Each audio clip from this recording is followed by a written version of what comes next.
Think Again Minnesota is a nonprofit organization that puts on issue forums, usually during the year, once a month. We have 4 different monthly forums, and we hope eventually to have a lot more, because we think one of the things competent voters need is to understand the issues. And so that's our job. We emphasize justice, fairness, equity, and sustainability of the environment. And we will continue working until we have a more fair and equal nation and state and cities. And our co-sponsors are the League of Women Voters, our local chapter, and Hennepin Technical College. And who are the other? The city, oh, let's not forget, the City of Brooklyn Park. Thank you.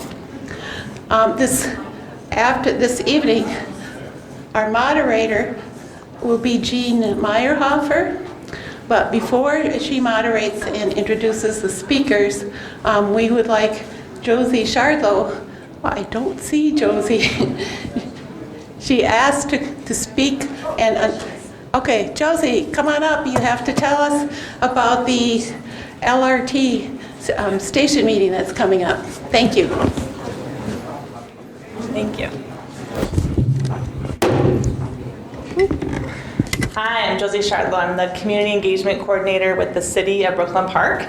And I put some flyers around, but I'd be in trouble if I didn't really emphasize that this is a big deal. There's a proposed light rail line would have 5 stops in Brooklyn Park, and there's a critical decision point coming up. So there's a public hearing and an open house on January 25th, and all the details are there. You can also send in your comments, and all the information's on the flyer. So there's that, and then I'll just plug really quickly. Next Thursday, there's an interfaith community discussion. The mayor and faith leaders want to invite everyone to gain a better understanding of Islam and identify some actions to make our community safe and welcoming for all. So that's coming up next Thursday at City Hall. I think that's it. Thank you.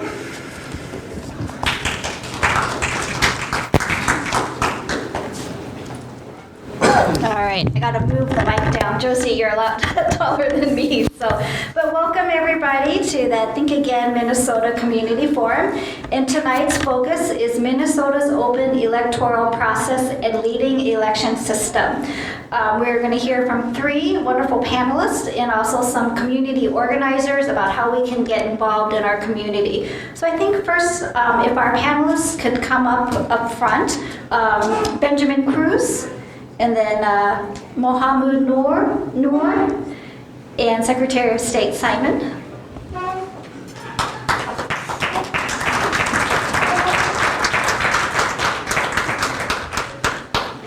So we have a lot to cover this evening, and I apologize we started a little bit late. But if you have any questions, please jot them down and save them for the end. We will have a question and answer period at the end after each speaker has gotten a chance to speak. But we're going to start first with talking about Minnesota's open electoral process. So we're going to hear from Benjamin Cruz first. He's going to talk about how to participate in endorsing their political parties, candidates, and policies. And he's going to tell you how to get it done. Benjamin, he's a founder and principal consultant of the Citizen Lobbyist and a former Minnesota senator. So I'm going to have Benjamin come up, and he has a PowerPoint that he's going to share with you, so I will get that started for us too. Good evening, everyone. How are we doing this evening? My name is Benjamin Cruz. As was mentioned, I am a former state senator. So it's really nice to be with you this evening. I really do appreciate everything that this group does, and I think it is incredibly important to educate folks on how to be involved in the political process. And that's actually one of the things that I do.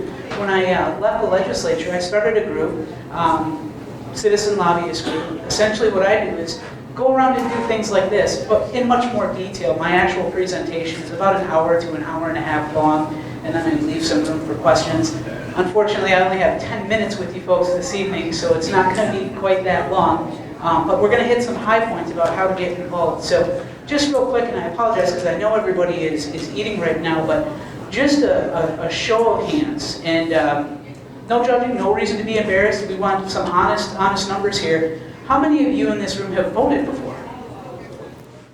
Fantastic. Absolutely excellent. How many of you have attended a caucus before? Excellent. And how many of you have attended a convention before? All right, fantastic. Well, I think that's an absolutely great foundation to work off of, so I think we're going to have some good discussion this evening. So, one of the first things that we learn about the political process here in Minnesota is that we start at the very, very basic level. So essentially what we're talking about here is the BPOU. Now, BPOU stands for Basic Political Organizational Unit. We're going to go into some dates when these things happen and so forth a little bit later on in the presentation. But essentially what you're going to do at the caucuses when we meet is you are going to meet with your neighbors and you're going to do a presidential candidate straw poll, most likely. Now, what is that? That is an unbinding, just kind of general tally of what all of your neighbors in that BPOU area are thinking as far as presidential candidates. Another thing that you're going to do is, and this is probably the most important one of this, if you're looking to be more involved in the system, is we elect nominees and delegates to go to the BPOU convention. They are two different things, happen at two different times. But if you were interested at all in being involved in the convention process and actually picking who the candidate of your particular political party is, you have to start at that very basic level, at the caucus level. And so another thing that they do is they elect the precinct officers and precinct chairs. Then we move up to the next level. We do the House and Senate District BPOU conventions. That one, you are going to nominate delegates to the congressional and state conventions. You're going to endorse state Senate candidates, and you're going to endorse state House candidates. This is where you actually start picking who your elected officials are going to be, those who are going to represent your party. After that, we go to those delegates who are picked will then move on to the Congressional District Convention, where you'll nominate delegates to the National Convention and you'll endorse for the U.S. congressional candidates. Then we move on to the State Convention. During that convention, you're going to nominate delegates to the National Convention. You're going to endorse U.S. Senate candidates, one of two of them. Obviously, they rotate. And then you're going to also endorse a gubernatorial candidate when we do have a gubernatorial race coming up. And then finally, there's the National Convention. Delegates from basically all the states get together, and that's where you actually are going to pick your presidential nominee for your party. And that's the basic layout of it. You're going to move from that bottom all the way up to the top as you choose to be involved. Obviously, sometimes there are costs associated with these things. If we go to the next slide. This is kind of what a Senate district looks like, and this is that basic political organizational unit level. Now, each of us has a Senate district that's divided into two House districts, and you can kind of see that here. These lines sometimes overlap between, let's say, city boundaries, school district boundaries. So you can actually, and even congressional boundaries. So you can actually have neighbors that live in the same BPOU area that have different congressional delegates. And that's shown here, where you have CD3 and CD5, both within the Senate District 4 boundaries. And then we also, as I'm sure many of you are aware of, because we have a very active group here, we have 8 congressional districts. Here's a couple important dates that if you don't already know, I would encourage you to write down. The first one is probably the most important, like I said, to get involved. That's when that caucus starts. That's that very, very basic level. And that's going to happen on Tuesday, March 1st at 7 o'clock. Now, the Secretary of State will obviously have some fantastic information on his website about how to find those caucuses. And I would also recommend, if you do your research. For those of you who aren't affiliated with a political party already and have found your home, I would first recommend you do your research and dig into what are your issues, what are the most important issues to you, and which political party lines up with those issues. Now, obviously, there's Republicans, there's Democrats, there's independents, there's the Green Party, there's many different parties out there. The two major ones are obviously Republicans and Democrats, but I would recommend you go through and just kind of investigate across the board your issues and all the different political parties. And then what I would do, and this is how I actually first got involved too, is I would look up where your BPOU is. And you can do that without having your actual caucus finder. If you just go to one of the websites that I'm going to show you on the next slide, you can look up what your BPOU is. And then when you find which political party is affiliated with that, with which you are more aligned with, what I would do is I would just simply go and Google your particular Senate district and your political party. 9 chances out of 10, almost 10 chances out of 10, you're going to come up with some type of information or website that will direct you to a chair of that particular party. Reach out and contact that chair. They absolutely love to hear from constituents, people who are looking to be active, and they're going to help you through the rest of this process if you so choose to use that resource. But like I'm saying, if you don't want to wait until those caucus finders are up and you want to get a little bit early jump on it, go ahead and Google that, email, call, however you can get a hold of those political party officials in that area. The next important dates that are going to come up, and unfortunately these are going to change depending on the political party and depending on the district that you're in, the convention dates and the times. Again, you're going to be told all of that information at your caucus, which is why it's so important to show up there first. June 24th, Minnesotans can begin to vote early with absentee ballots for the August 9th primary election. And then the next important date here is going to be the primary election date on Tuesday, August 9th. Now, Minnesota is blessed to be kind of a hybrid state where we have a caucus and a primary system, which allows us some great opportunities to communicate with our neighbors, but ultimately, this primary is how we decide the candidates that are going to be on the ballot. And those candidates that will be on the ballot on that August 9th primary, the endorsed candidates are going to be chosen by all those folks that attended the caucuses and those conventions above. And then obviously, September 23rd, you can start voting early by absentee ballot for the November 8th general election. And if you choose to vote on election day and go to the polls, obviously that's November 8th. A couple of really important websites that I'd like to point out to you. I would definitely recommend writing the first two down if you don't know them. I'm going to dig into the legislative state one in just a little bit, but also the second one is the Secretary of State's website, and that has fantastic information on it as well. Those are the two major websites that are going to get you started. Almost anything that you need to know is going to be on those two sites.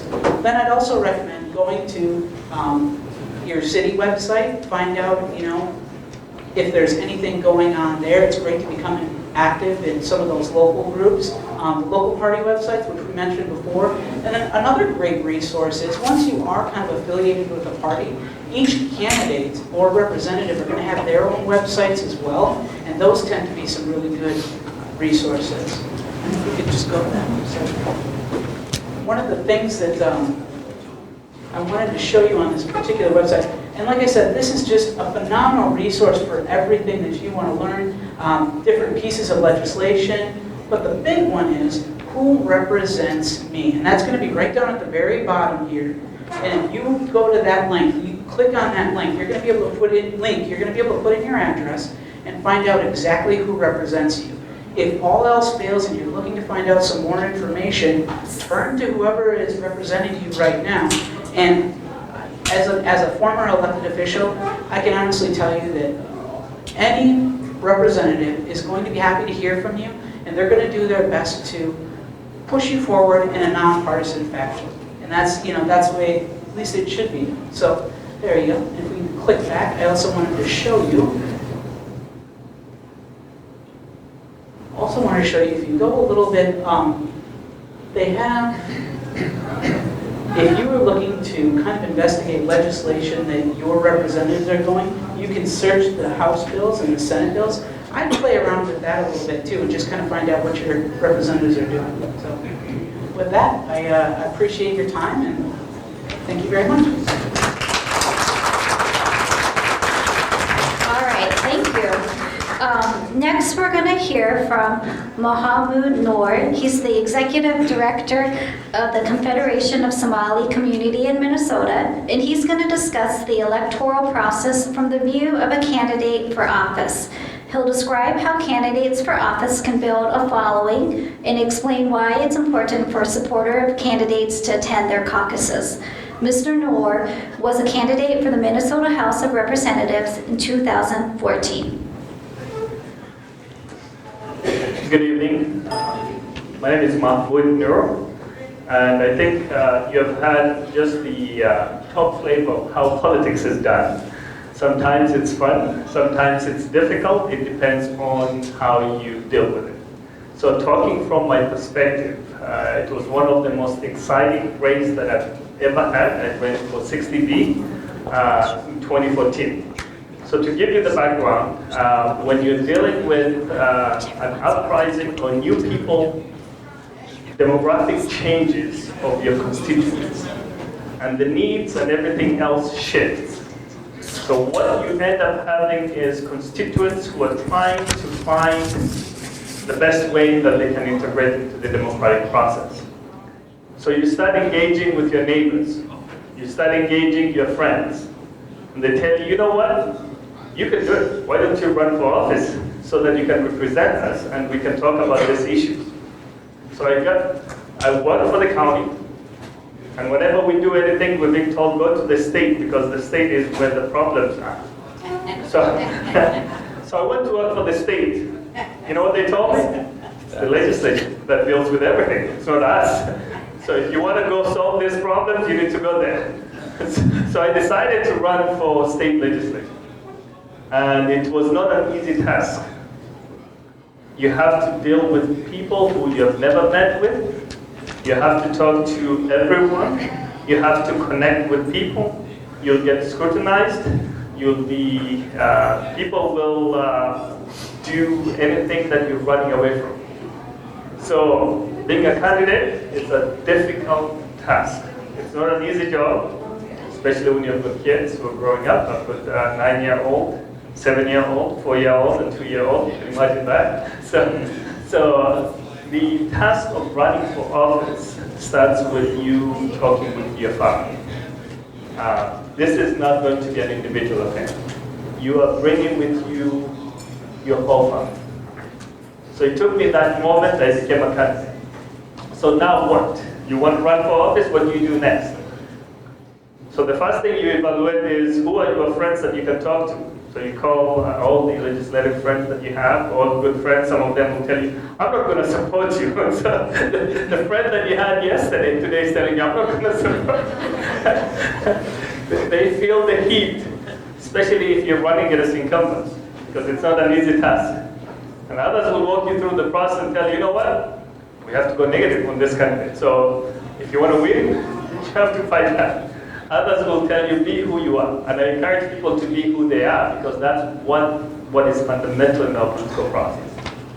So the conversation began, we started slowly, connecting with constituents, connecting with different groups, especially in the area that I ran for, District 60B. That's got a huge immigrant community. We've got students, we've got the progressive communities who have lived there a long time ago, the mainstream community. So you have to be able to transit in all the groups.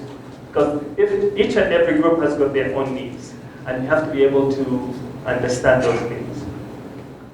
You have to build a team, a trusted team, whereby you have the people who will advise you, who will give you a sense of direction, who will organize your campaign. Because running a campaign is organizing.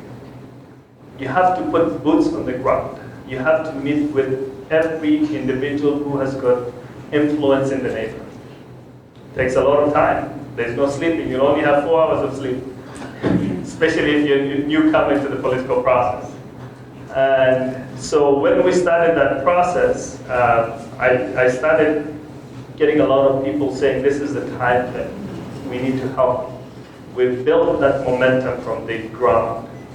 We made sure that the people understood why we were running for office. It's not against someone, it's for something. And that something is to address the income and wealth inequalities, to address the disparities that exist. And I tell you that journey was not an easy journey for me.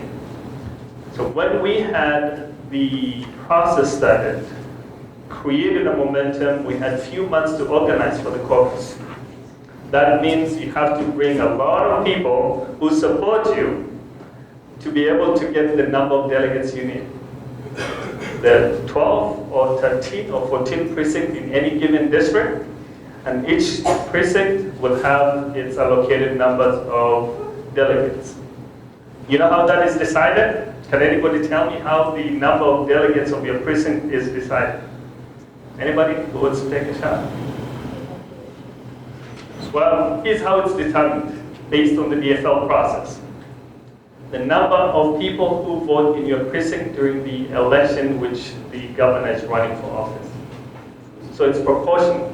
They give you that number. So one year you may see the numbers are going up, the next year they're going down, so it depends on the number of people who turn out. Is that a fair system? Maybe not, but that's how it's decided. You may come to your precinct and you're told you only have 20 delegates. And you ask yourself, well, how are we going to divide? Guess what? It's proportional. So if you end up showing up at the precinct caucus like this, and then few individuals stand on one side, but if it becomes 50-50, guess what? The 20 delegates, 10 delegates go to the other candidate, 10 go to you. It's the same way, so no matter what. Otherwise, if you have a precinct which votes with you 100%, you will get the full allotment of delegates. The 20 delegates go with you. And I think it's almost identical to the presidential election, depending on who gets the numbers, and then divided based on proportion of delegates you receive. So that's why it's important for the people to show up. We organized in more than 12 precincts. In one precinct, we had more than 800 people show up on the first day of the precinct caucuses. 800. Unfortunately, when you have got so many people who are new to the process and nobody explains, you end up having chaos. Chaos is good.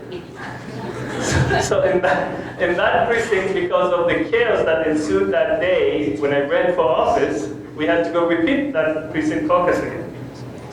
The next time, more than 700 people showed up. And guess what? People are being asked to show their IDs before they can go in, which is okay. But at this moment, let's go back into what we were trying to fight previously, the for ID. We defeated that. And those are things, and if you are going to participate in your political process, this is not based on the state process. The caucuses and everything else is essentially based on your party process. So it's managed and controlled by the party. So whatever the decisions that you're making, it's decided by your political party. So we repeated it, went properly. I got more than a third of the delegates. Now what? You go to the convention. Number one goal in the convention is for you to get 60% according to the DFL process or whatever that has been agreed upon. And those rules, guess what? Who decides?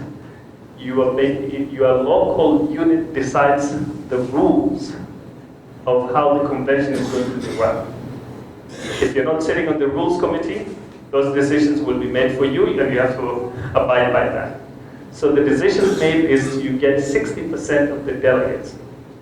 If you can't get 60, block the endorsement. And what we did was we blocked the endorsement. If you have got people who are supporting you, make sure they stand with you. Otherwise, once they see you're not going to get 60%, they'll vote for the next candidate. So you end up not getting it. And so if there's no endorsement, guess what? You have a chance to go to the primary. That's what we did. And the primary means you have to organize more than you organize for the precinct caucuses. And this is a presidential year election coming. You can organize as much, but as people turn out, you never know who's going to show up. You never know who wants to become a delegate. So you must had in this election cycle. I don't want to bore you with all these stories, but I'm writing a book about my experience in the political process. It was quite an experience in terms of getting into that political process. Some people will welcome you into their home, others will shut the door. And when you're on the phone, you get yays and you get nays. Get used to it, because that's how the politics is done. And that experience has helped me build on the issues that brought me to the table. And that's something which we keep on fighting for and addressing. During the election process, I met with so many people who say, can I vote? I have got felony on my record. The first question that we keep on asking them, are you off paper? That's the time that people will understand, are you on probation or parole? If not, you're good to go. This is a fight in the state of Minnesota today we need to have. Making sure that once people serve their sentence, they've got the right to vote. They have done their service. Why are we keeping them in jail by prohibiting them to vote? We have to fight for those who have already served their sentence to vote again. And I think all of you can work with your elected officials to fight to restore the vote for the felons. It's really critical when somebody who's working very hard, paying their taxes, they've done everything in their life and they're being denied the basic right of voting. And that has been one of the most disturbing moments when you keep on seeing individuals who say, I cannot vote. More than 50,000 Minnesotans don't have the right to vote because of felony on their record. And so many more who are not known and who are in the system every single day. And that's a fight we can all address in this time that we have an opportunity to make a difference. And I think that's a message Secretary Steve Simons will carry with us. So I don't want to take much of your time. I'll be waiting for the questions. Now turning over the phone.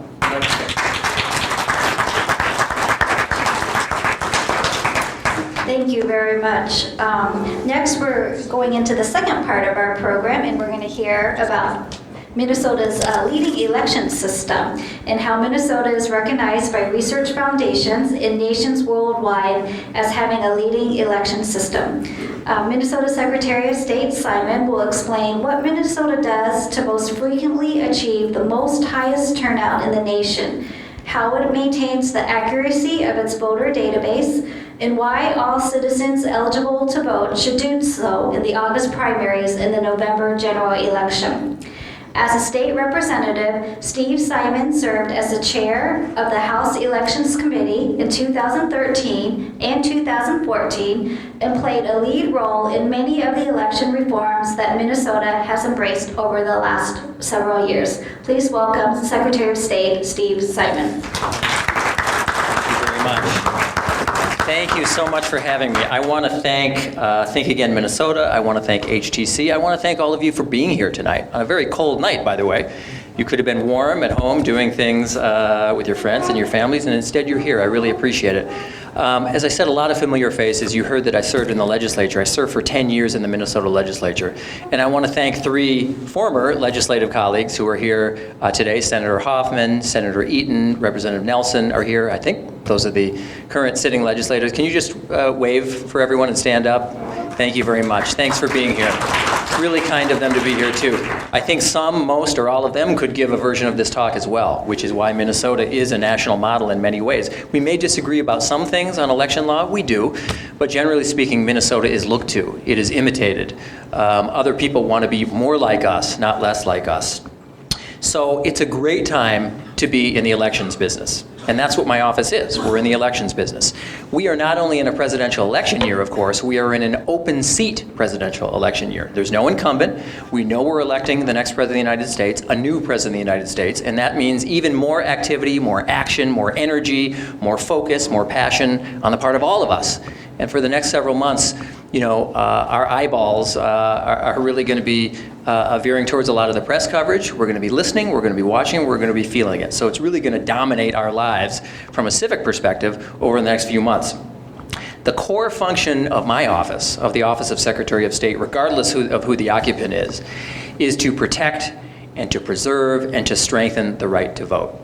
And my personal mission, this is me, my personal mission as Secretary of State, is to make it as easy as possible for every eligible Minnesotan to vote and to register to vote, period.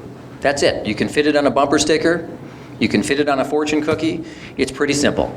That's my mission, and as long as I live and breathe and hold this office, that is exactly what I intend to do.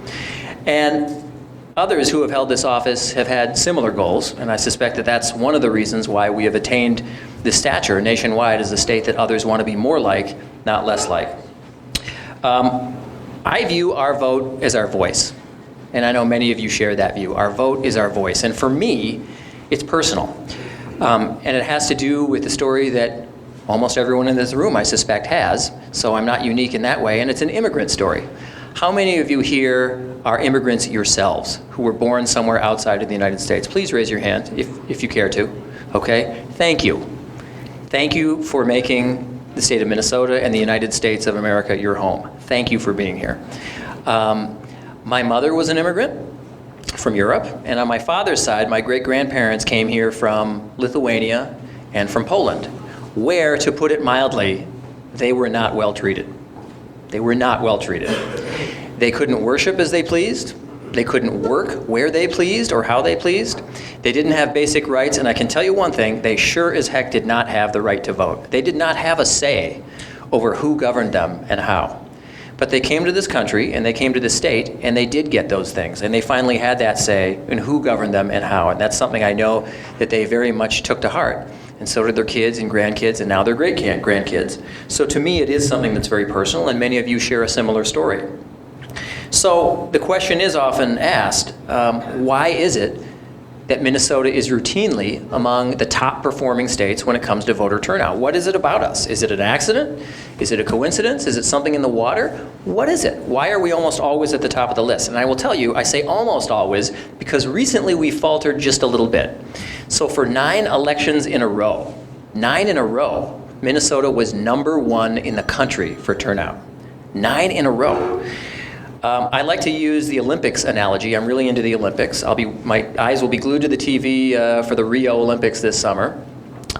So we were almost always on the medal stand. Even when we weren't first, we were almost always first, second, or third, gold, silver, or bronze. But we fell off the medal stand this last election. And in 2014, we fell to 6th place in the country. Now, don't get me wrong. 6th is still great. The other 44 states would love to be 6th.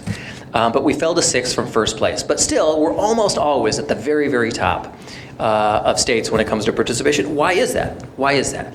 I have a theory. I think it's at least 3 things, at least the following 3 things. The first reason, in my opinion, is culture. Just culture. And that has been a constant regardless of how the face of Minnesota has changed. Regardless of the fact that we've become a more diverse state, regardless of the fact that our economy has become a different economy in the last 30, 40, 50 years, we have almost always performed at a very high level because of a certain culture. This is sort of my Garrison Keillor moment, I guess, but Minnesota really is the state in some senses where all the women are strong, all the men are good looking, all the children are above average, and almost all the people vote. And the question is why, and culture is one reason why. And let me give you an example, and it's only one, but I think it's a good one, and it's one that's been somewhat in the headlines the last few months about why our Minnesota way has worked. Some of you know that a few months ago, we in the state and country celebrated and commemorated the 50th anniversary of the Voting Rights Act. The Voting Rights Act. How many people here saw the movie Selma? Okay, I did. Great movie, and it depicted some of the events that led directly to the passage of the Voting Rights Act. And that was obviously a key event. And when President Lyndon Johnson signed it into law on August 6, 1965, he called it a triumph for freedom as huge as any victory that's ever been won on any battlefield.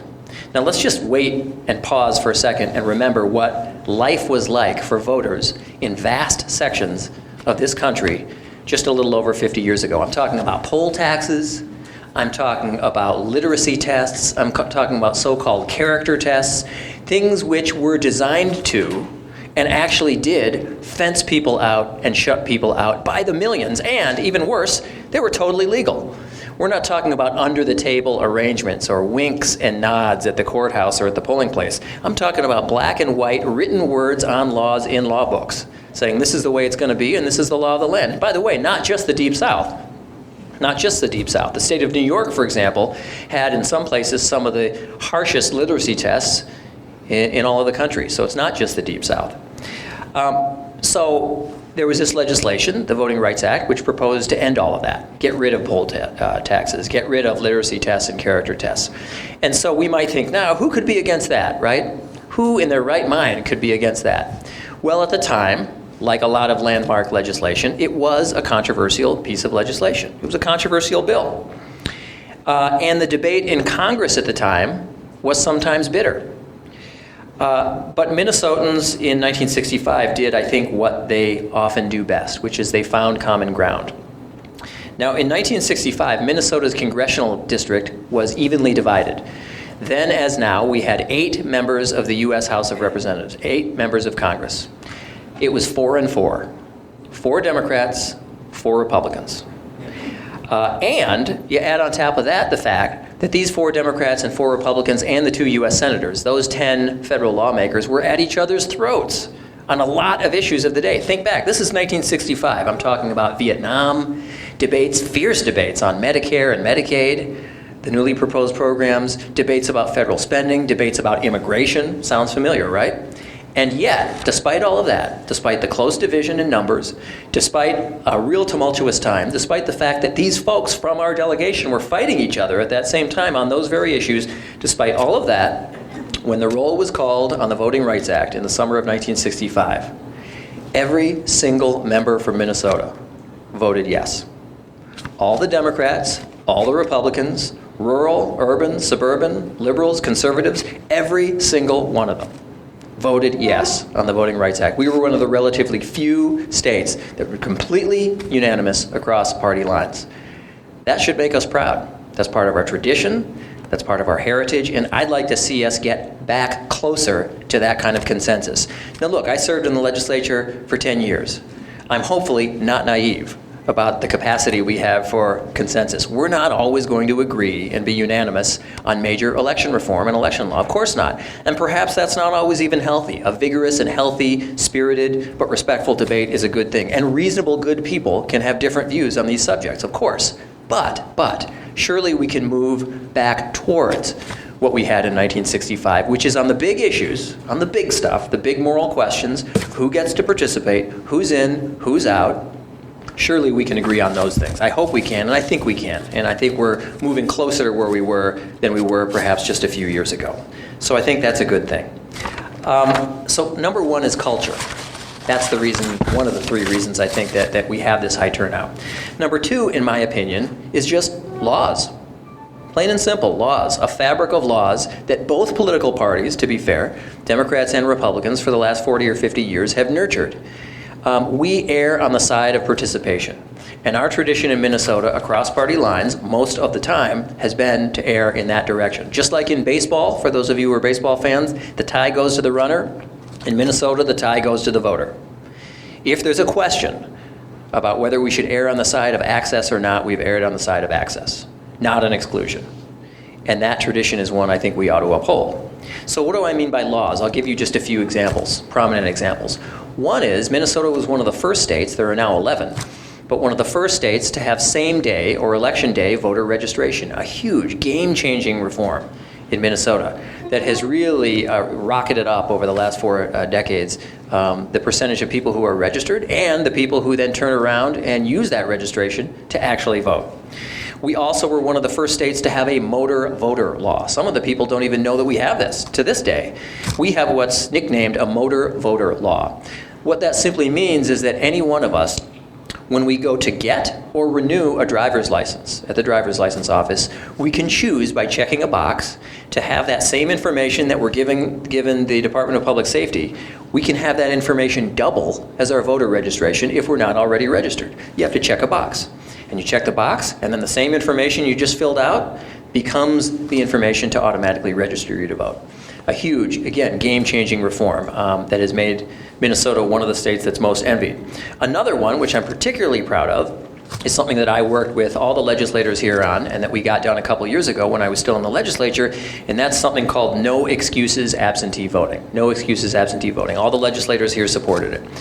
And what that simply means is that any one of us now can vote by absentee without having to give an excuse. In the old days, and by old days I mean anything before 2014, in the old days, if you wanted to vote absentee, you had to give an excuse, and not just an excuse. It had to be one of the excuses on a government list of government-sanctioned excuses, like I'm going to be out of town that day, or I'm seriously ill, or something like that. Now, any one of us can vote for any reason or no reason at all by absentee, from the comfort of our own home, from our couch, or from our kitchen table. And that has really opened up avenues of participation for a lot of people. Now, my dad is 82 years old. He has Parkinson's disease. He doesn't drive anymore. He uses a walker. And for the first time in 2014, he was able to vote from home without having to give any sort of excuse and vote from the comfort of his own home. He even claims that he voted for me. I'll never really know because we have a secret ballot and he talks a big game, but I guess I'll believe him. But the point is, it's not just for 82-year-olds with Parkinson's. It could be for the busy mom and dad carting kids around to a million activities, or the busy student with a part-time job, or 2 or 3. Or it could just be for the person who wishes, for whatever reason, to cast their ballot from the privacy and in the secrecy of their own home. Whatever the reason, it's another avenue out there for participation. And I predict in years to come that too will become a game changer. Already, there was a huge surge in absentee voting. 2014 based on the last non-presidential election year in 2010, and I think we're going to see an acceleration of that trend. We also, this last legislative session, thanks to the folks sitting here who had a vote, I didn't because I was in this new job, we got 2 new reforms done. One is a clarification, finally, after years of effort in state law, that every person in Minnesota gets time off to vote from their employer for all regularly scheduled elections. Finally, we have that in state law. So that's another advance in terms of voting. We also have some military voting reform this year as well. We had a weird situation, more than weird, I'd say unfair, in Minnesota law that differentiated among members serving our country in the military who were in the National Guard. If a member of the National Guard was called up to serve and called up to active duty by the President of the United States, he or she got certain shortcuts and accommodations, like, for example, not having to have a witness sign their absentee ballot. That, I think, is a very reasonable accommodation for people who are wearing the uniform of this country. But strangely, the law said, if you were called up to active duty by the governor of the state of Minnesota, say for a natural disaster, stuffing sandbags at the side of a swollen river, you didn't get those protections. It made no sense to almost anyone I talked to, including the legislators here, and so we got that changed. So now we have a uniform, fair standard for all of the people who put on the uniform of this country. I think that's the right thing to do. So that's what I mean by laws. Those are a few examples. There are others that you may think of, I know the legislators could probably think of, that we've done, and I have to say, on a bipartisan basis over the last several decades to make sure we have that fabric that supports voters. And by the way, for anyone here who has questions about the system, questions about the law, questions about where they vote, how they vote, what the procedures are on any of this, you can go not only to our main website, and thank you, Mr. Cruz, for pointing that out on your PowerPoint, but you can also go to kind of a shortcut website just on voting. It's mnvotes.org. mnvotes.org, mnvotes.org. And that'll give you all the information, not just on precinct caucuses, but about the election system, eligibility requirements, etc. So mnvotes.org is the place to go. So I mentioned there were 3 reasons why I thought that we were consistently at the very top of the heap when it came to voting and participation. The third one, I think, has to do with confidence in the system. I don't think we would have people voting year in and year out in such high numbers if they thought the system was somehow broken. I'm talking about the election system. If they thought the system was unfair, if they thought it was corrupt, if they thought it was riddled with fraud, I just don't think it's human nature that people would bother with a process like that if they didn't ultimately have a basic confidence. That's not to say that there isn't room for reform or there aren't valid criticisms or constructive suggestions for change or altering the system or doing things differently. That's not what I mean at all. But what I do mean, and I think there's a solid fundamental level of confidence in the way our elections are run in this state. across the board, across the state. I would say that's fair and that's true. So one of the reasons for that, I would say, is that elections in our state, as opposed to some others, are really locally run. Now, our office, we run the statewide voter registration database, which I'll get to in a minute. We oversee the activity that the local folks do. We provide legal counsel and advice.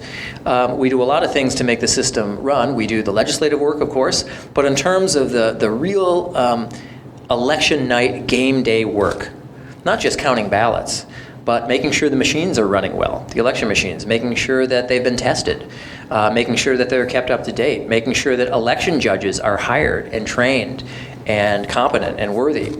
That's not done by our office. We don't own one piece of election equipment, and we don't train or hire one election judge. That's done at the county and at the municipal level, and they do, for the most part, a fantastic job across the state, county by county by county and city by city by city. We do, as I mentioned, have a well-maintained and highly praised database. And data, as you all know in your daily lives, data and information matters a lot. It matters a lot to a lot that we all do. And Minnesota has really been a leader.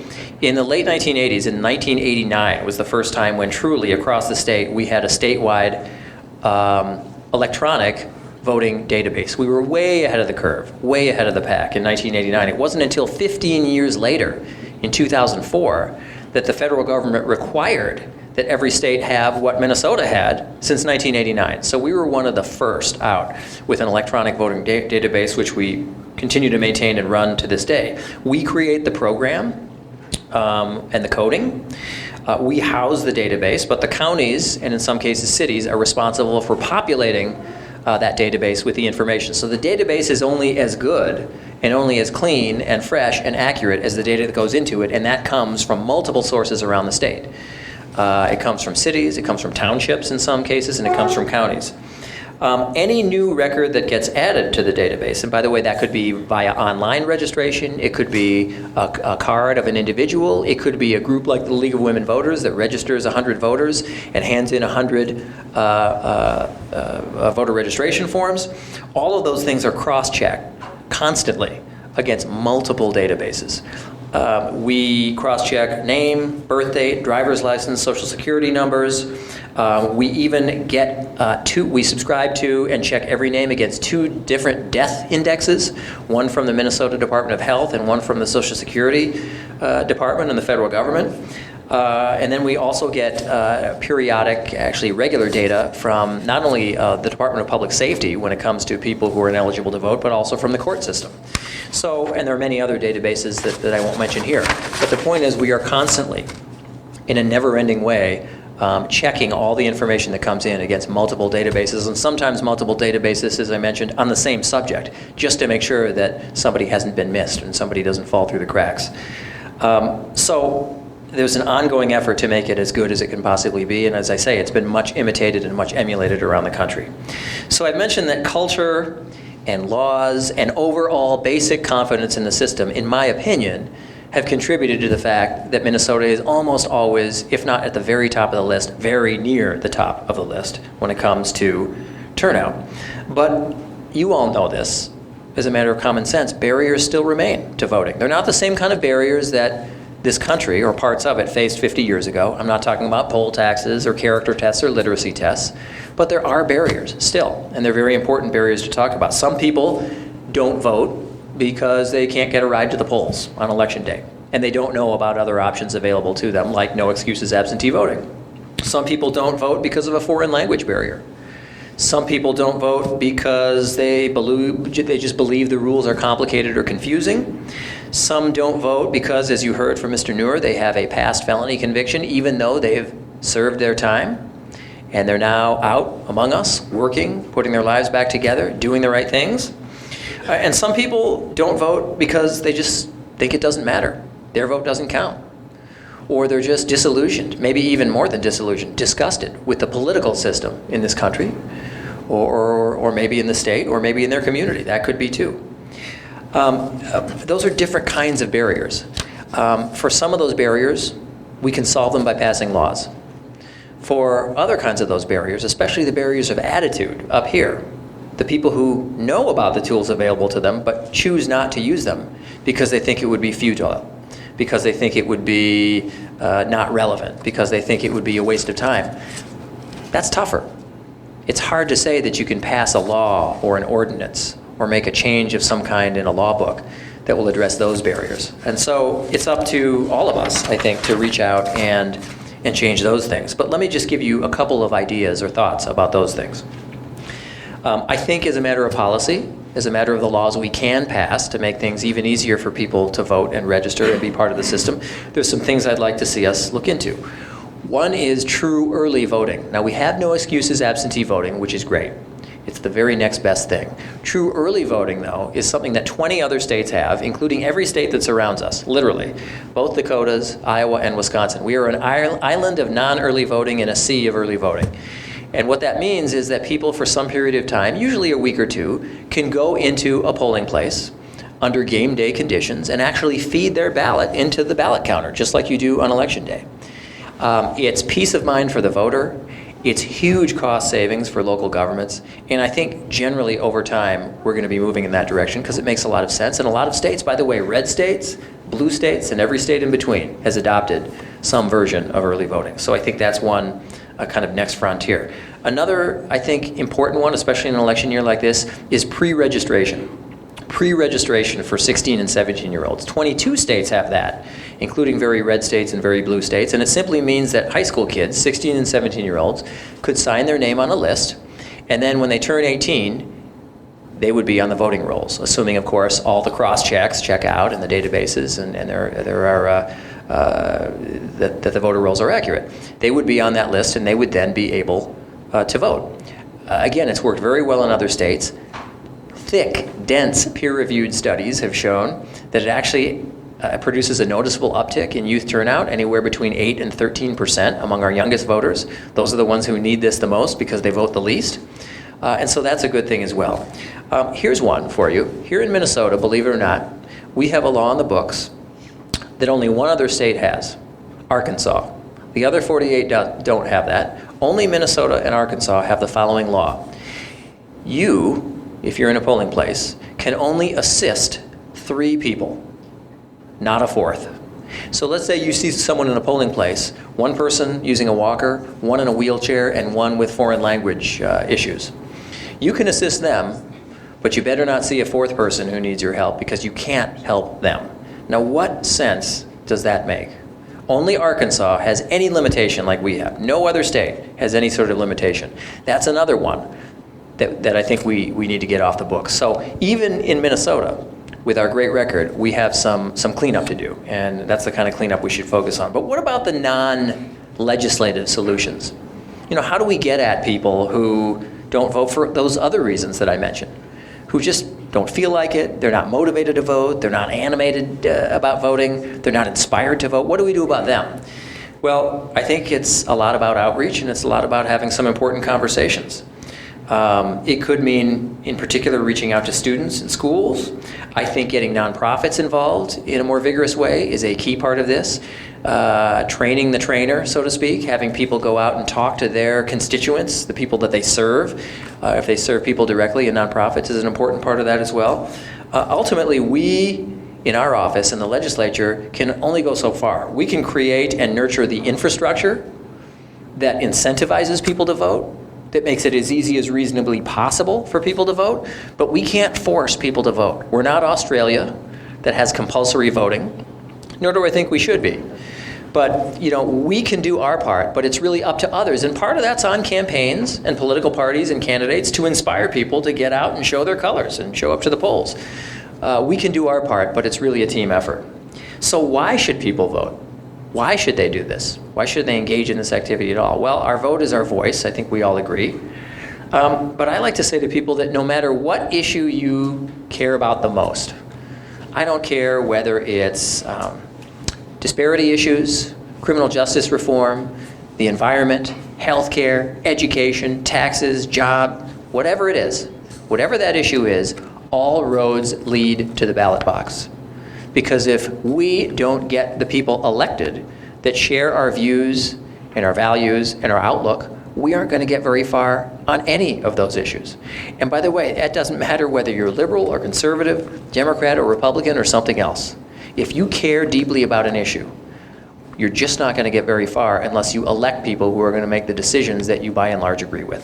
That may seem obvious, but some people might not necessarily connect those dots. I have a personal view about outreach of this kind, my view. My view is that there are two major varieties of voting messaging when it comes to why you should vote. One is to invoke kind of altruism, or this idea that you should vote because it's the right and noble thing to do. The idea that we're part of a community, we're part of a civic culture, you owe it to your neighbors to vote, you owe it to your children to vote, you owe it to others to vote, and that people have fought and bled and died for that right to vote, not just on foreign battlefields, but in places like Selma, Alabama, as depicted in the movie Selma. I think that has some reach and can penetrate and influence a lot of people, maybe a lot of the people in this room, including me. But I don't think that is anymore the complete way to reach out to people, particularly younger people. I think increasingly we have to talk about self-interest, not selfishness. It's very different, but self-interest. And I think we've got to tell people, as one notable elected official likes to say often, and I told him that I'd be ripping off his line, so he knows. He often likes to tell people, you may not be into politics, but politics is into you. And I think if we can tell people, particularly young people, that they may not think all this election stuff bears on them or their lives, but it does, in 1,000 ways, some of which that they realize, some of which they might never realize. I guess one other way to summarize the reason to vote is something I saw on a t-shirt, believe it or not, about 1.5 years ago. I was at a parade in Rochester, Minnesota, and there was a woman who walked by very quickly with a t-shirt. I don't know who she was. I don't know what group, if any, she was with, who she was affiliated with, but she had a t-shirt on that really struck me. And the t-shirt said, "Failure to vote is not an act of rebellion. It's an act of surrender." I like that. It's not an act of rebellion. It's an act of surrender. And the thing to say to people who are on the fence about voting, and particularly to young people, is, look, when you turn 18 years old in this state and in this country, you get a gift. You'll get all the other birthday gifts you get by turning 18, but you get another silent, important gift, and that is the right to vote, the right to have a say over who governs you and how. And to not vote is to leave it on the table, to give it up and to surrender it. And by the way, it's not going to stay on the table. What you leave on the table, that power that you surrender, someone's going to pick it up. They're going to swipe it. And there is at least a 50-50 chance that what you leave on the table to be swiped will be swiped by someone who disagrees with you on almost everything. That's if you're a liberal, conservative, something in between, or something else. So don't surrender the power you were given. Use it, and use it because politics is into you, even if you don't think you're into politics. So raise your hand if you're going to vote this year. Raise them high. Okay, that's good. That's nearly unanimous, nearly unanimous. That's what I want to hear. Remember to vote. Remember to tell people to vote. Remember to tell them about these new innovations and reforms and law changes like no excuses absentee voting, like being able to register online. And remember the website mnvotes.org, mnvotes.org. That's to go where you go for all the information. That's the clearinghouse. That's where you can get the data. That's where you can get the information about where to go and how the system works. mnvotes.org. I want to thank you for being here on a cold night. Thanks for listening, and thanks for caring enough to be part of this group and to be a part about going forward after here between now and November and telling people about the importance of being involved in the process. Thank you so much.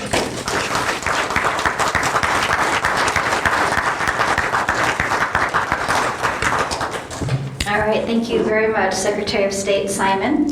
Next, we're in another portion of our forum. We're going to hear about some opportunities for leadership right here in the Brooklyn Park area. Our next speakers are going to give us a brief introduction of 3 ways that you can receive training to take on a leadership role in your community. We'd like you to complete a form giving you your contact information and checking the notices for training and workshops that you would like to receive. I believe, were they at the Think Again Minnesota table, the forms? Yes. So if you would like one, they're at the Think Again Minnesota table right at the front of the cafeteria. If there's anybody that didn't receive a form, if you want to raise your hand, we can have there's a couple student ambassadors here if you want to make sure people get a form before they leave tonight. So our first speaker tonight that's going to talk about a leadership opportunity is Brooklyn Park City Clerk Devin Montero, and he's going to explain how you can become an election judge.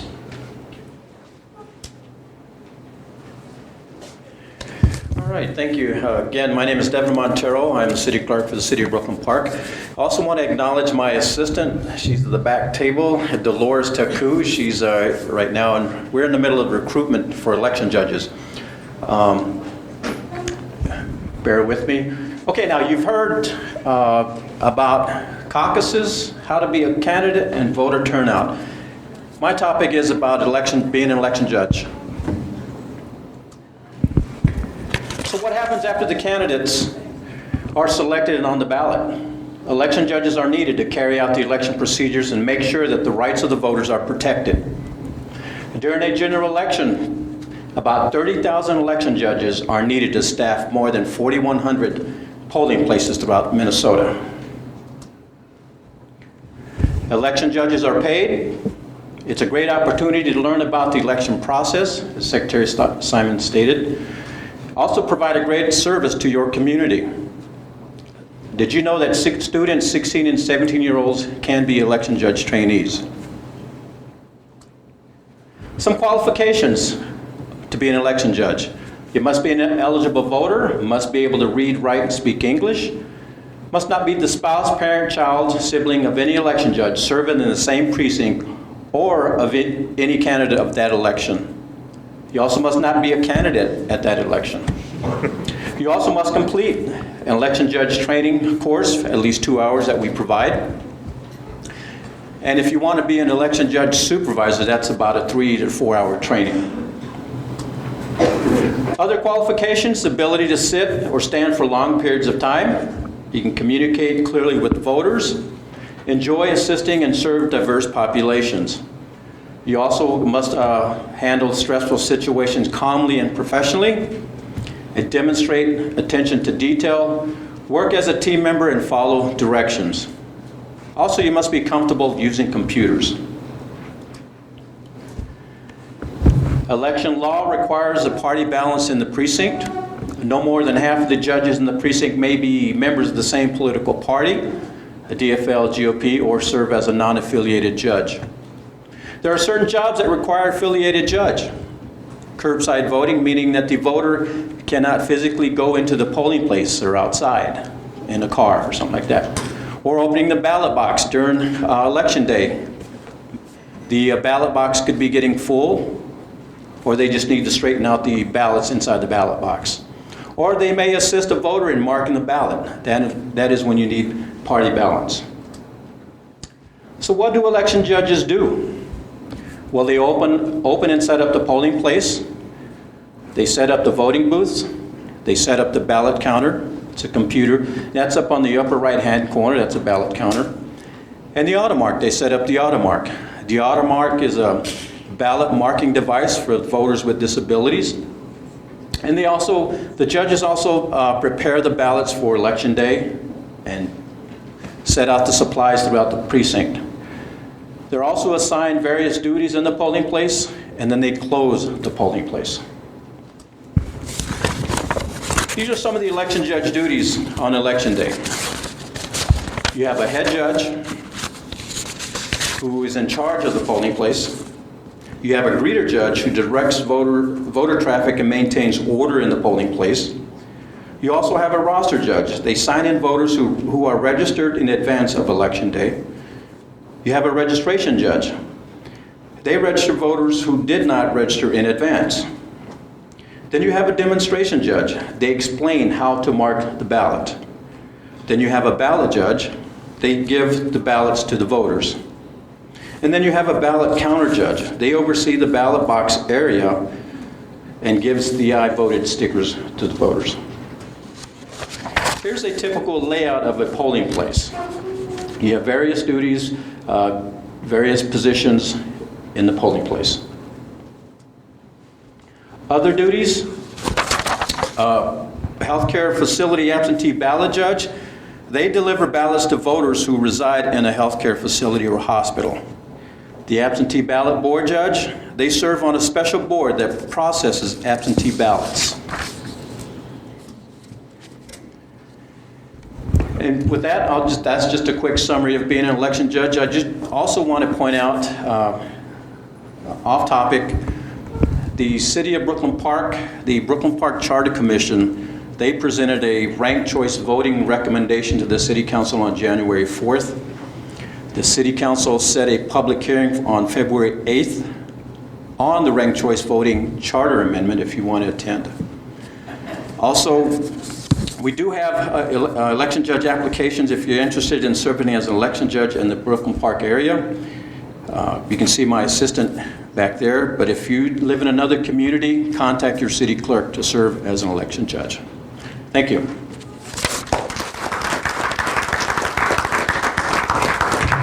All right, thank you, Devin.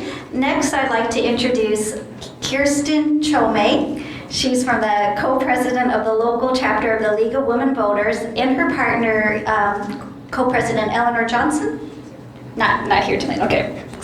So just Kirsten. The local chapter covers Brooklyn Park, Osseo, Maple Grove, and Brooklyn Center. Kirsten will describe the chapter's new training session on organizing and moderating a candidate forum. It's designed especially for those people interested in sponsoring a forum that asks candidates to answer questions that concern their own community. Thank you. Again, I'm Kirsten Chome, and I am here along with Eleanor Johnson. Give a wave. There you go. And we are the co-presidents of Brooklyn Park, Osseo, Maple Grove League of Women Voters, and we also cover Brooklyn Center. The League of Women Voters grew from a decades-long fight for the women to have the right to vote and for people leading their communities. On February 14th of this year, we will celebrate our 96th birthday.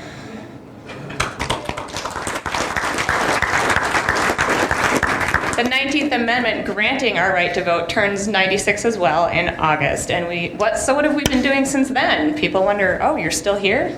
Oh yeah.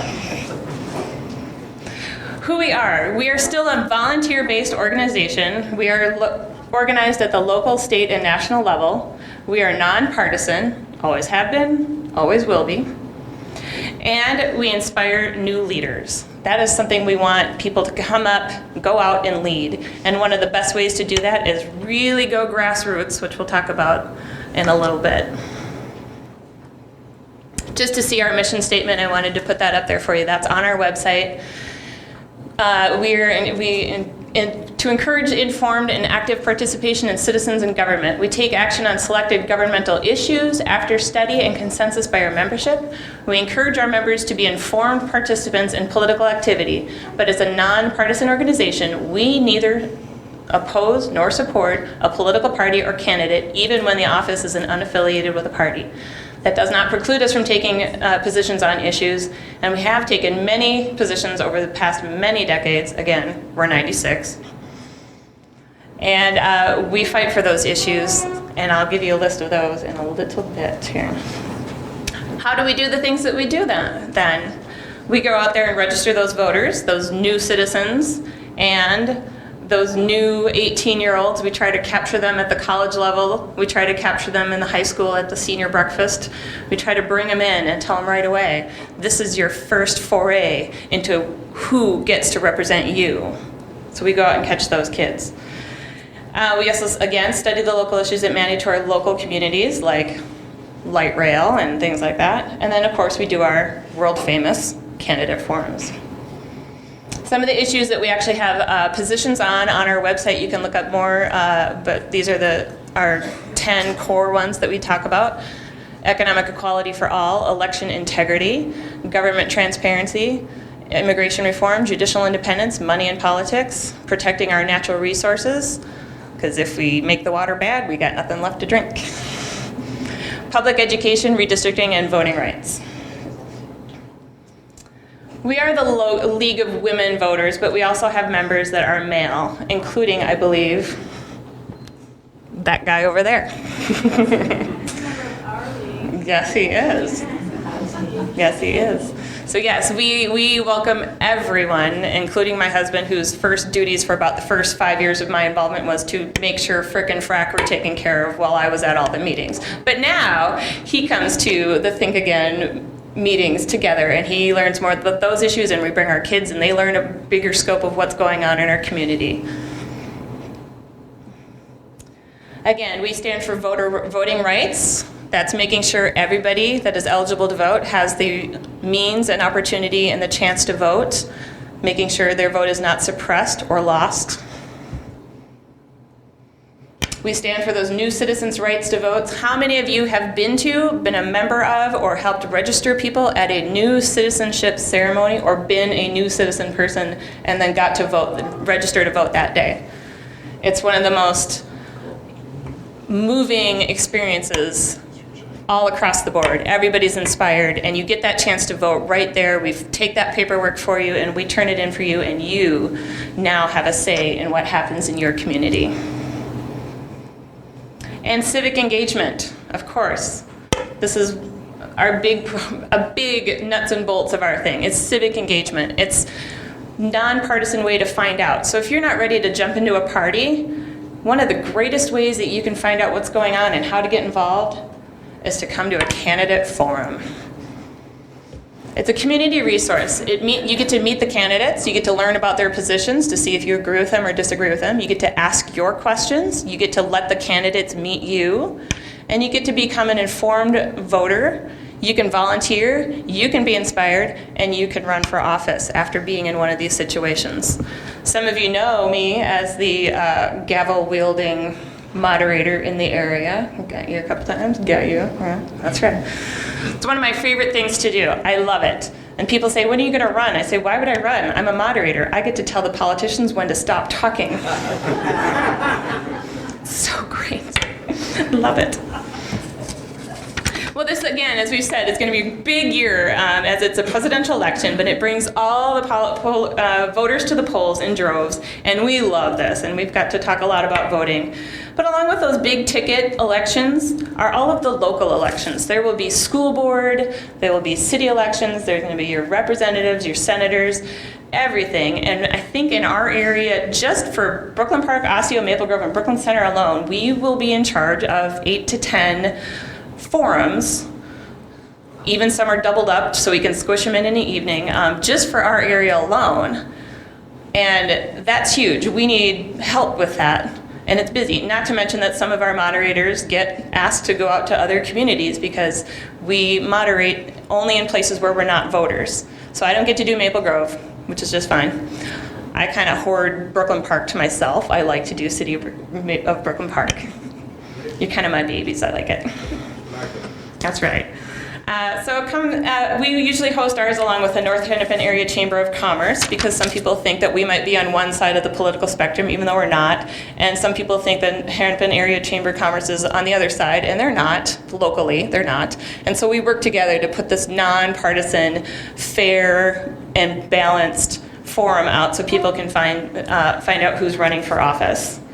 Does this mean these are the only chances to meet people vying to get your vote? Absolutely not. We have been reaching out to the community to help all of our citizens get to know these candidates, as well as give the candidates a chance to meet all of his or her hopeful constituents, you guys, and me. We started working with Think Again to help engage local citizens into the politics of our community. The faces of Brooklyn Park are changing every year with new citizens and new people and new graduates and new 18-year-olds and people moving out and moving in. And the slate of candidates is only starting to reflect that community. And we want more. We want all voices to be heard and represented. So we started this training program so that other community groups within Brooklyn Park or Brooklyn Center can actually hold your own forum in your own cultural style, but we'll give you kind of the toolbox for you to go so that it'll be a successful one so that these candidates can meet you and find out what you guys want and actually learn about the people that they're trying to represent.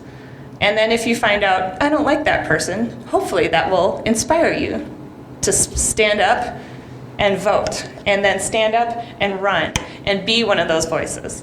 And let's get that slate to actually reflect our community. We are doing the next one April or May. I'm not sure when it is yet. And we'll give you this toolbox, and then it's yours. We're not going to come in and run it for you. We're not going to co-sponsor it unless you invite us. We'll happily come. And we might come and just attend and help ask questions too. But one of the things this will help bridge the communication gap that is between the representatives and the voters of Brooklyn Park and people that haven't been voting. So let's get them to the polls so they can actually have a voice. And not only that, it's going to make these candidates accountable. Because if they don't do a good job, you get them out of there and you get someone better in. So that's what we're hoping to do. When we host this, we will give you that opportunity, and it'll be yours. And it's just a lot of fun. And plus, holding a gavel gives you that little power rush, and it's kind of fun. What's a wonderful byproduct of our efforts?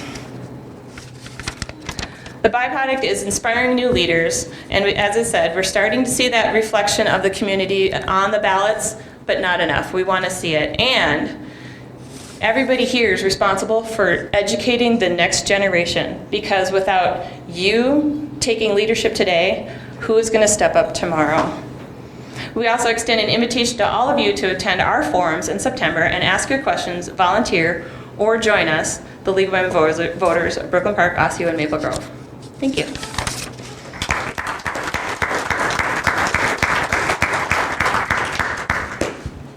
All right, our last group of speakers I'd like to introduce is Senate District 36 DFL Affirmative Action Officer Hollis Winston, and a second caucus resource, Robert Marvin, former chair of Senate District 40 GOP.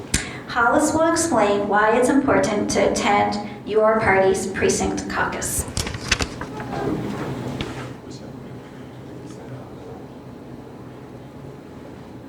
Just me?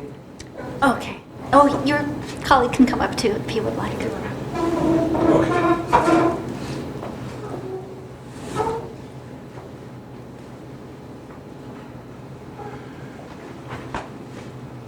So first I wanted to just say, thank again Brooklyn, as well as HTC, and then everybody showing up. It is kind of cold out there. We actually ran out of coolant today in the car, and we found out just how cold it is, so it's cold out. But we're here to talk about, kind of the caucus process and why it's so important to get involved with caucuses, but from a non-partisan perspective. So one of the quotes, there's been a quote that's been posted about, you have MLK speaking about, voting is one of the foundations, that makes this country what it is. But then there's also, I think it goes beyond voting. My grandparents were from Mississippi and Arkansas, and they moved to Illinois. And so my understanding of, when Secretary Simon talks about we are kind of the model for how voting should be open, I think if you look at it from my grandparents' perspective, both from Mississippi and Arkansas, where voting still is not exactly where it should be. And then Illinois, in terms of having faith in the whole political process, I think, it is very important to vote, but also to get involved with the caucuses, which in other states, it's not quite as open and easy to get involved as it is in Minnesota. So that's why I have so long, as I do not firmly and irrevocably possess the right to vote. I do not possess myself. I cannot make up my mind. It is made up for me. I cannot live as a democratic citizen, observing the laws I have helped to enact. I can only submit to the edict of others. But that also goes to the different parties that we get involved in. So if you're involved with the GOP, if you're involved with the DFL, getting involved with the caucuses gives you a voice as to how those, as to the platforms and what those different parties stand for. I think a lot of folks are already familiar with this, but caucus is basically just a group of people with shared concerns within a political party or larger organization. But in Minnesota, it's also very much a grassroots thing, and it's organized by, GOP and DFL, primarily in Minnesota. But then we said, what happens at a precinct caucus? And I think this is where the magic happens. And I went to my first one a few years ago, and I just was new to the whole political process. But you begin the process of selecting candidates for the election. There's also going to be a straw poll just to determine who people think the president should be, which is important. And then caucus attendees elect party convention delegates. That was discussed earlier.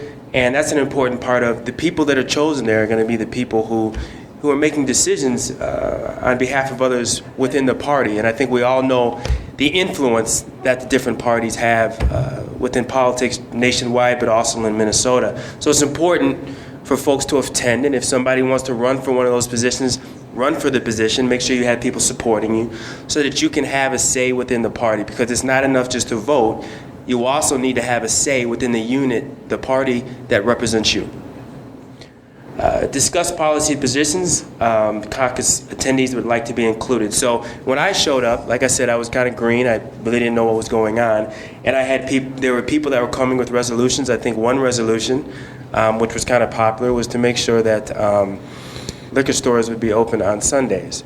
So I think that actually got voted through. I don't know where it ended up on the DFL overall platform, but I think it just shows that, you know, whatever is on your mind or whatever you think is important, if you have enough support, you can at least get that introduced, and it can move up through your party ranks so that your party can maybe represent exactly, you know, what's on your mind. And then again, citizens can influence the direction and decisions made by their government. So who's eligible to attend? It's open to the public. There's some requirements in order to vote. You have to be eligible to vote in the fall election. You need to reside in the precinct that you're going to be in at the time of the caucus. And then you must be in general agreement with the principle of the political party holding the caucus. So since I am a member of the DFL, I can't just go to the GOP because I have some serious differences, which that's just part of the political process. But I can't just go there and say, hey, let me be part of your caucus when I just don't agree with a lot of what they have to say. So no person, and number 3 covers that, no person may participate or vote in more than one party's caucus in any 1 year. So that addresses that last point. So March 1st, Ms. Secretary Simon, if I have anything wrong, please point it out. But March 1st is when we're going to have the caucuses. SD 36, we have Jackson Middle School, Champlain Park High School. SD 40, I'm not discriminating in any way. So Park Center for GOP. I didn't see it online, so I didn't want to put the wrong information. Yeah. I forget what the DFL one, but we do have one for the DFL, but I just didn't want to discriminate. So, and in other folks, you know, you can go to the Minnesota Votes or the Secretary of State site, and you can track all that information down. Around February 8th, all that information is going to be updated. And again, I wanted to put the quote, it's not just enough, I think, in my opinion, to just vote. I think it's extremely important given, you know, my family's background. It's very important, but we have access to these caucuses, and I think a lot of people have some very strong viewpoints. Even some of the Black Lives Matter folks, I would say, make sure you go to these caucuses, and if you want to affect change there, get some of your ideas voted in there. And I think people who oppose some of their ideas, if you really want to affect change, go to your party caucuses and affect change there, because your party is often going to be who speaks for you most vocally and loudest. So I think people should really take advantage of the caucuses. And then here's some other links. You know, if you want to find out where your caucus is going to be at after February 8th, that's the website. And then there's different websites for different SD 30. So I put Senate District 36 and Senate District 40 because Brooklyn Park, Brooklyn Center, those are the Senate districts that primarily are covered there. But if you're in a different Senate district, you can go to caucusfinder.sos.state.mnus. If you have any more questions, like I said, when I shoot out my answers, I'm nonpartisan because first and foremost, I'm concerned with Brooklyn Park, Brooklyn Center. You can shoot me any questions there. And I know I did most of the talking, but. Yep. One thing that people don't talk about too much, I've noticed, is that a lot of our caucuses are organized by their very basic political organizational unit, which is your Senate district usually, but in different parts of the state it's different, you know. But we also normally break out your caucuses by your precinct. So normally you actually would go to your caucus and you might have 21 precincts within your BPOU, and each of the precincts meets in a different room, and you have a convener and you have people elect officers for the precinct, and you go through and elect delegates to your BPOU from your precinct, at your caucus meetings. And the way I think most of the political parties operate based on what the state of Minnesota's guidelines are for the rules on when you have to start the caucuses and how long they have to be open. And there's basically just a real simple set of rules that you have to go through and follow, and it has to be open for a certain period of time.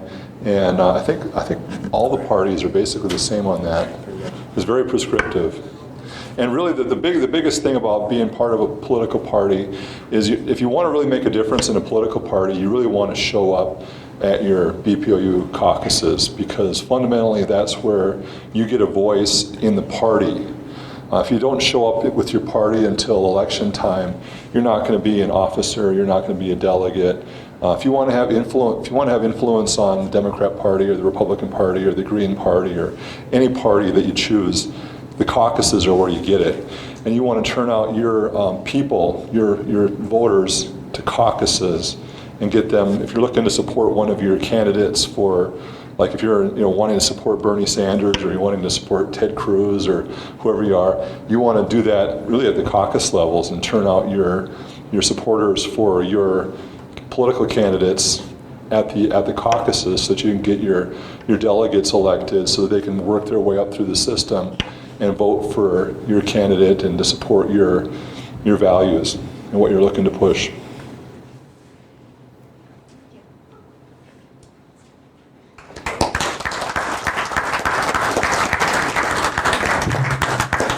All right, thank you to all of our speakers for your expert information that you've shared. We're going to move to the Q&A part of our forum tonight. If you haven't got a chance already, please complete your form indicating your interest in receiving information on upcoming workshops and trainings. And you can hand them either to one of our students, or we have the Think Again Minnesota table at the front of the cafeteria. So during our Q&A, and I know we ran over a little bit, but we still want to have you have an opportunity to ask questions of our panelists. You may ask questions for the speakers on the electoral process, for Secretary Simon, and for the people serving as resources for the trainings and workshops. Please keep your questions and comments you have brief. And oops, I'll give this one for the, oh dear. Looks like the battery might be low on this. No problem. You can show. Yeah.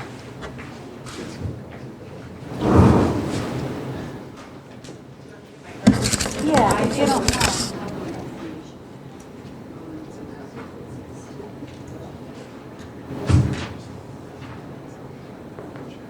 If we have trouble, I can stand here and I can try to repeat the question if people have problems. Are there any questions? So if you go ahead and raise your hand, we'll have our students help identify you in the office. Looks like the office in the cafeteria. There's just questions in the back there.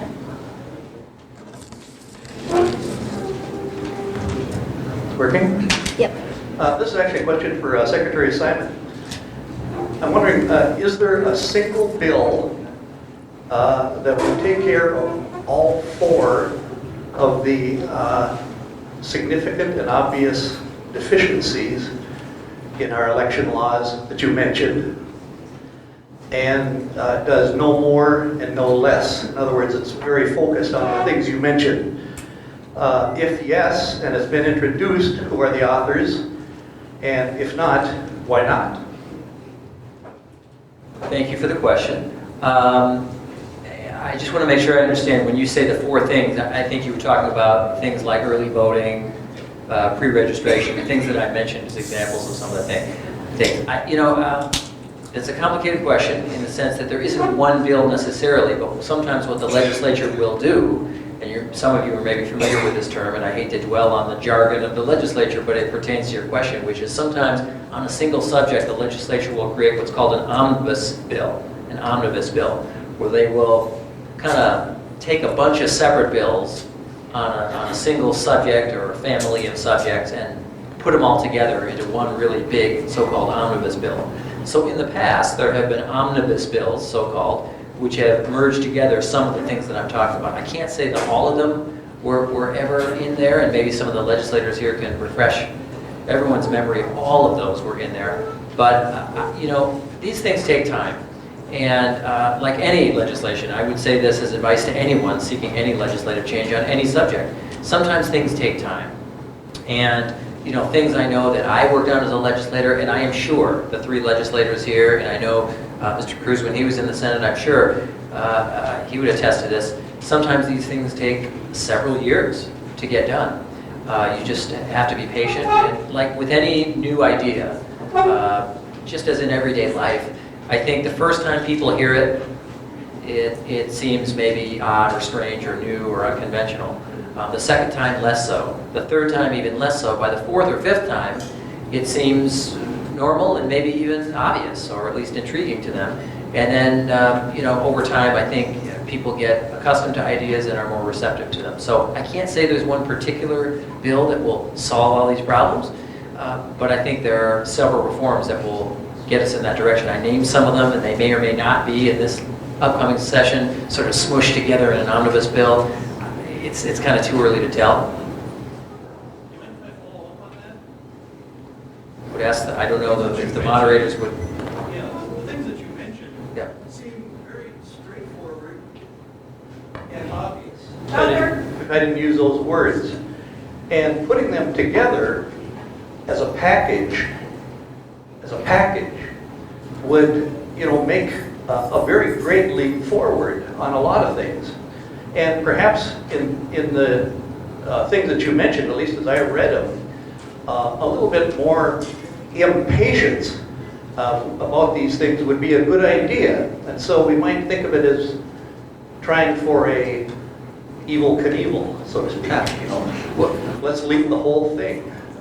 Let me just say this, and I'm happy to stick around and talk to you offline about this particular thing, because I know there are others with questions who want to talk. I would say this, and I didn't mention this in my remarks earlier. Minnesota is unique in another way when it comes to legislative action on these issues. So the last 2 governors, Governor Dayton and Governor Valenti, have had as a policy, and Governor Dayton, much more explicitly, have said that they will only sign election-related bills into law if they have bipartisan support. Both have said that. Governor Valenti said that, Governor Dayton. And that means that even if one political party sort of runs the table, so to speak, and controls the governorship and the House and the Senate, you still need that other political party's support. Not unanimous support, and maybe not even majority of that other party's support, but you need some critical mass of bipartisan support. So getting that is sometimes hard, depending on the bill, depending on the proposal, and that's why I say it sometimes takes some time. But I'm happy to stick around and talk with you about that.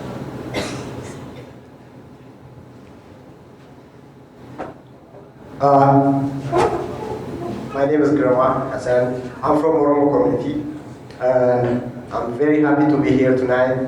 And I'd like to thank you all for your great service for this great state of Minnesota. One question is, I think the minorities are not engaging in political system so fast or so smoothly. What do you think they are not so engaged or so inclusive in the system yet? Number 2, the younger students, especially college level students, are not interested in political party. I have a son who is in college today. I had to ask him last debate, what was going on? He was in home, okay? He said, no, I didn't say it. Is there something going on? I care about the future of this country and the future of this state. If these kids are inclusive, if they don't care about the political system today, what's going to happen tomorrow? Who's going to replace you guys? What kind of program you guys have to engage the minorities and the children who are ready to take over the political role? Thank you. Thank you so much, Gurma. I think the main question is why are not people of color or minorities getting involved in the political process? And I think it's one thing. Many people get engaged into the system, and yet they feel that whatever they're fighting for, that the system is rigged against them. So they don't believe by getting involved it's going to solve the issues. You know, when you go to talk to individuals, as a candidate, you say, I'm going to solve A, B, C, and D, and then they come back again, the same issues that people have talked about, A, B, C, and D, are almost the same. So they give up because they don't feel their voice has been heard. So what we've done, in a sense, is we say we're not going to give up at that one point. You need somebody who's more passionate. And I think you've seen so many people who are moving in, just like the Black Lives Matters and different groups, getting people engaged. It takes time. And let me tell you this, it takes a lot of money, which not from the state, but even the candidates who are running represent the ideas. If people have got the resources to engage, what it takes is door-to-door campaigning, it's canvassing. When candidates ignore door knocking in apartment buildings because they don't have, believe that the apartment, the renters don't vote, that disfranchises the minority and people of color. So the candidates have to change their mindset. And the community has to believe that by pushing the envelope, there's going to be a light at the end of the tunnel. That's one. The students, I'll give an example. At the U of M, they may be sitting during the caucus process, but when it comes to the primary election, they're no longer resident of the U. So they don't have the voting rights for that precinct because they're no longer students at that moment. So by moving back to their home areas and different areas, they don't feel engaged into that process. So they only have one chance, which is just participating in the caucus process. And guess what? They don't feel also the same, the connection. So it's up to the political parties, it's up to the candidates to encourage more participation. And it's up to our communities to look and see what we can do. Don't expect somebody else to do for you. We have to do it ourselves. If there's anybody who wanted to add. I think my main question is to Mr. State, the Secretary. What kind of program the state or your office has to engage or to motivate these part of the society? Right. Well, there are different ways that you can go about that issue. One is as simple, when it comes to immigrant communities in particular, of making sure voting materials are available in more languages. We have a few now. Our office is in the process of increasing the number of languages that we print and provide information in, so people across the spectrum can get involved. Another way to come at the problem, another way, is to focus on younger voters. And that's something I'm particularly interested in. I mentioned pre-registration. We're going to be rolling out some initiatives in the next month or two, things like statewide mock elections, things that get good habits started early. I'm a big believer in that, and it's not just a matter of belief, it's a matter of evidence. You look across the country at people who have studied this and looked into it, crunched the numbers, and when you get those good habits started early among students, they are far more likely to become actual voters.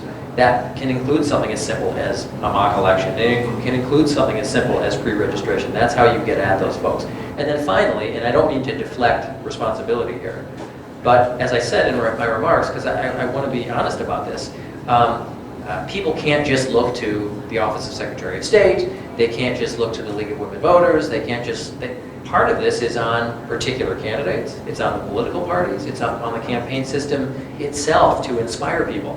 That's not to take a pass or to punt the issue. Our office, as I said, and the legislature and others, with the help of nonprofits like the League of Women Voters, we can set up the infrastructure.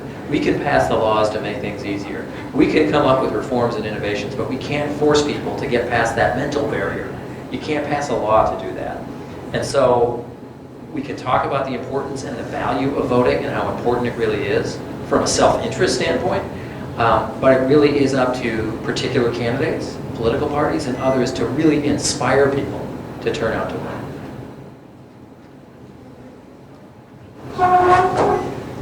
Thanks to the panel tonight for coming, and I am fighting an end of a cold here. So, I'd like to mention something, and Hollis Winston and his companion touched on this, and to me, the most important part about caucuses, and I've been to so many of them, is the resolutions. I always come prepared with 4 or 5 of them, and this is the way that issues you care about or groups that you're associated with that are working on problems and issues can get something on the party platform. And to me, as it works its way up through the caucus and the convention process, it eventually, hopefully, ends up on the state or the national platform. This is what your endorsed candidates run on. They have to agree with that platform, and if they don't, they better have a good reason why not. And then it is also the way you hold those people accountable once they're elected to office, whether or not they supported those platform positions that ultimately started with you on caucus night. And so to me, I'm all about the resolution thing. My question is to Secretary Steinman or any of the others that want to talk about this. After the tortuous 2012 Coleman-Franken recount and a few other recounts we've done here, what lessons were learned from that we still need to work on, and then what lessons can we learn from other states in their election systems that we could do here to help make ours even better? I know people constantly talk to me in the polling place about why can't we vote on computer? And then there's a misconception that caucuses are elections. They come in and say, where's the voting machines? I said, no, these are run by political parties. It's not an election like Election Day. So please talk about lessons learned that we still need to do, or things we can look at other states that might help us here. Well, I think probably the thing that we need to do better out of everything that we've spoken about tonight, the thing that's going to have the biggest impact is being involved yourselves and being those election judges. I mean, I think that's where it starts, when you're putting the ballots in the machine, making sure that you're keeping an eye on everything and that it's being run properly. And that's why I would definitely sign up and be one of those election judges, be trained, be professional, and ready to answer any questions and make sure it's being done right. That's where it starts. And I think the rest of it, as the Secretary has mentioned, and I'm sure the other elected officials here too will agree, there will be back and forth on these issues about what the laws should be governing it and what the practices should be. But ultimately, if you want the most accurate system possible, you have to be involved. You have to be diligent. You have to watch it with your own eyes. And you hope that both parties or all parties do that so that there is that fair balance there. So I would say it starts with everyone in this room going out and grabbing 2 or 3 of their neighbors and saying, let's give it a couple of days to this, the training and actually going out and doing it. And let's watch the process. Let's make sure, at least in our little neighborhood, in our BPOU, this thing is going to be 100% accurate. And I think that's where it starts.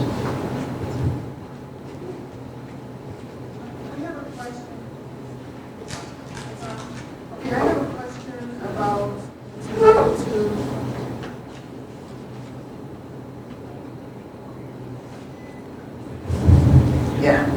I have a question and it's related to voter access and voter information. I'm a big advocate for that. As a person who has run for city council a couple of times,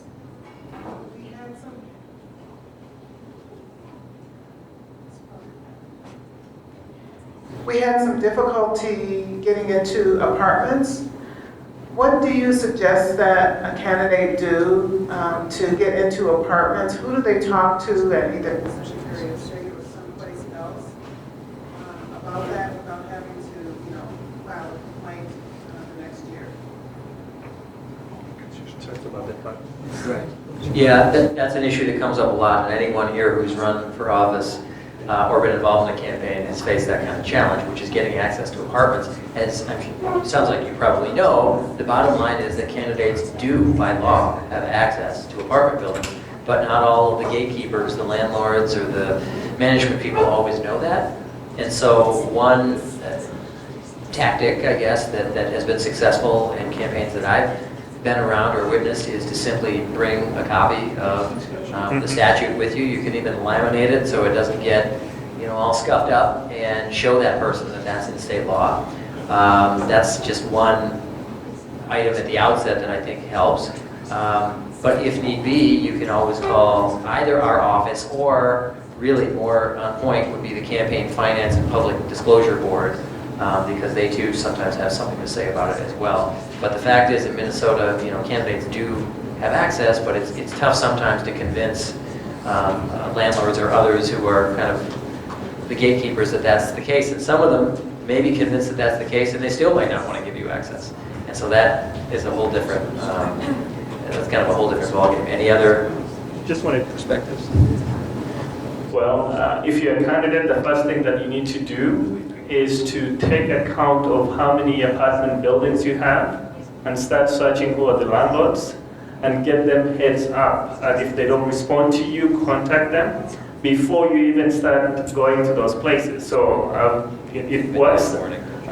If there is any confusion, I've sent them the copy via email or any other means. Even at the U, sometimes you get pushed out, but they already have those rules. If you're the candidate, it always works. If you've got other people working for you, guess what? The rules are different. So I think we need to look into how to help other managers by empowering them to be representing you when you go to the apartment buildings.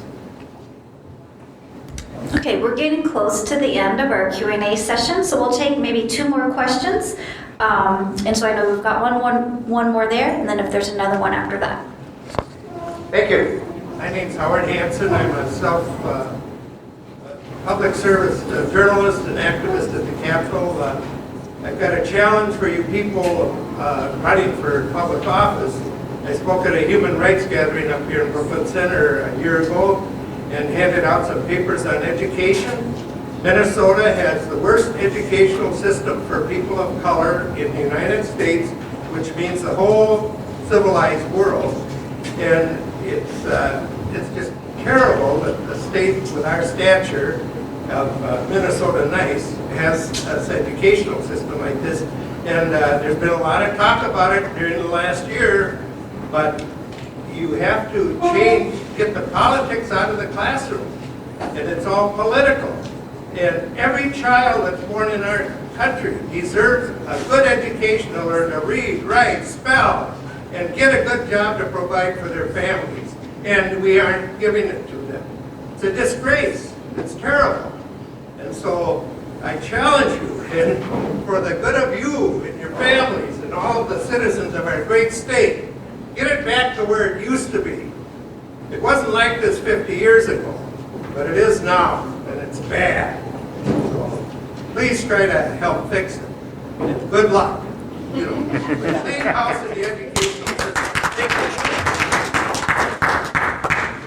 you. Well,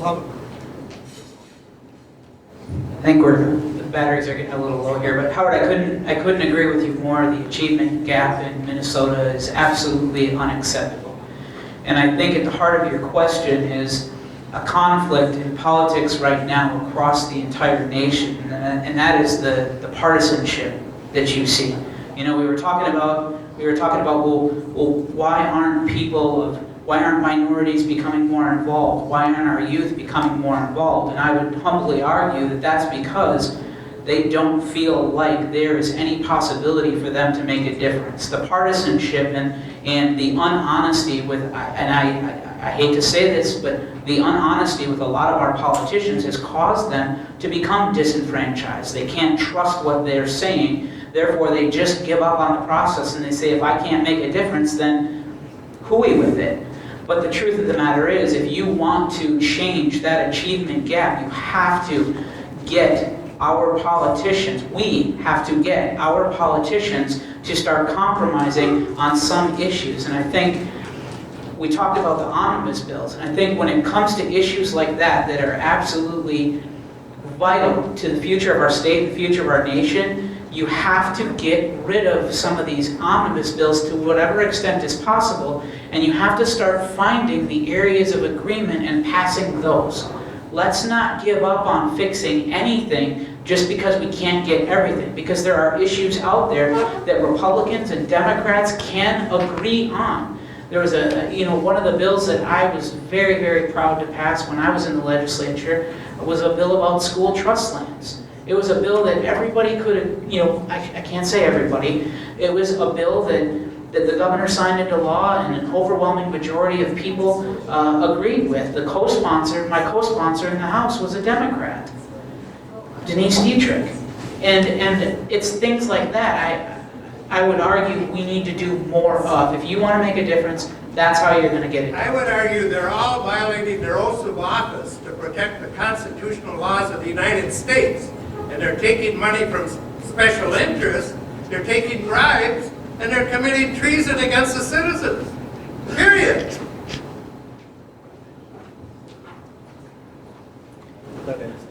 All right, fitting enough since we're at a college, I think that was actually a perfect one to end our forum about the opportunity gap because it's so huge. And as we heard from our speakers earlier, truly that's a topic that I think it doesn't matter what your political leanings are, that we can all get behind as people of Minnesota, as people that can vote to do something. Because we see report after report that Minnesota is last in many things, education, healthcare, jobs, many things when it comes to disparities. So perfect question. Thank you very much for asking that. I just have a few reminders here. Please fill out your evaluation form if you haven't gotten a chance to do that, and you can leave it at the Think Again Minnesota table at the front.